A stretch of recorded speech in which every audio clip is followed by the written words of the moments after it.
This is basically how things have been explained to me. So right here you have MSNBC, CNN, ABC. This one's going to be Fox. We're just going to put that guy on the side. It says highlighter, not Hitler. Calm down, everybody.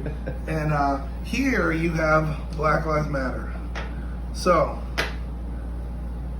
who owns Black Lives Matter? Who invests in Black Lives Matter? Well, the Clinton Foundation.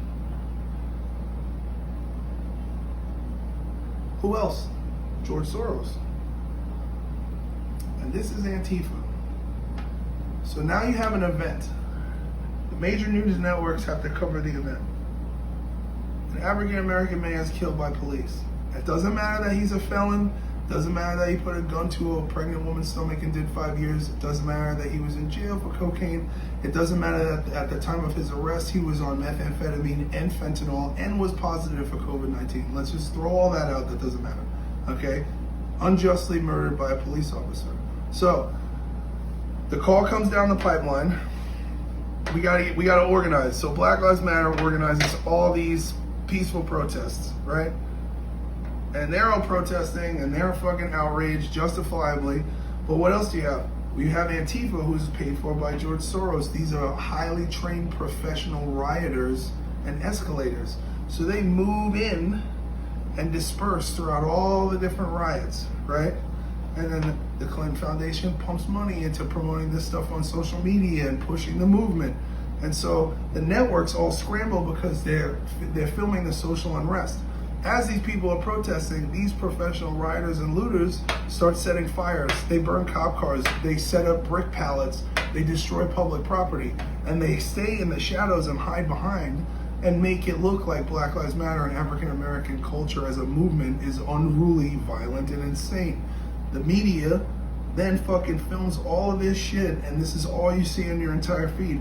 But George Soros and Ted Turner and fucking Turner Broadcasting and the Rockefellers and the fucking list goes on, the Rothschilds, they own most of these media companies. And the media companies are making billions of dollars by advertising because everyone's transfixed to the news and everyone's talking about it. So what happens is that the same people who instigate the event and organize the protest and escalate the protest make money off the African American community's outrage and further deplete the morality of the United States.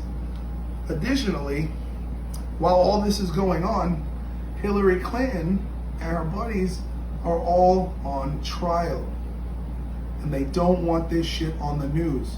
So this is a huge gaslight and people are not paying attention to what's going on.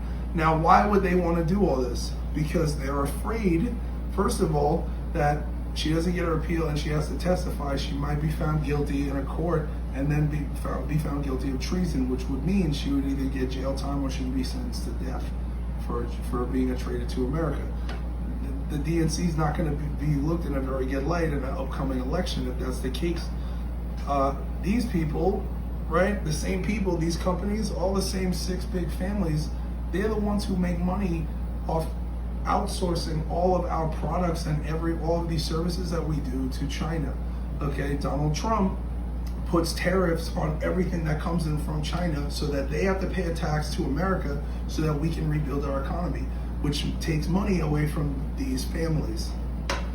They desperately don't want Donald Trump to stay in office because they don't want people from the DNC to be prosecuted and go to jail for treason, and they don't want to fucking pay the tariffs to China, and they don't want to build the American democracy because they're sick. They want to have control, and they've been getting away with this gaslighting situation on the American people for so many years. They feel entitled to it. There's a huge fucking problem going on where we have turned into this citizens policing other citizens over a veil of racism that doesn't exist.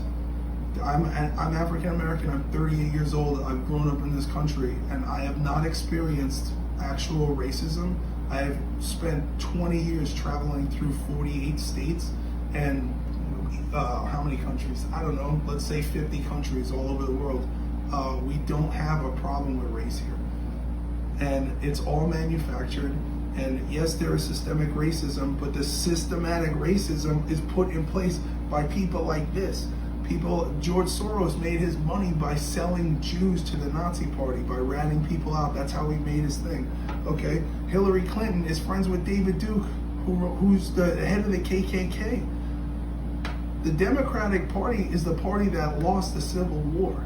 The Democrats wanted to keep slavery. That's what people don't understand. In 1856, the Democrats started the KKK. And I don't understand why we've erased this from the history books. And you can literally just look this up on Google. It's just facts. Just do your own research. So before you get upset, before you start to look at what's going on, before you are told the problem in America, just ask yourself what your own personal reality is. Are you racist? Do you really think you're racist? Do you really see a problem here? You see a video on YouTube, you see this, you don't know the statistics. You don't know that 95% of African American men who are killed by other African American men. Black Lives Matter isn't there because it doesn't serve this fucking system. It's a political system, and they're using African Americans and African American pain and tragedy as a political shield to get their agendas done. And we have to stop this. So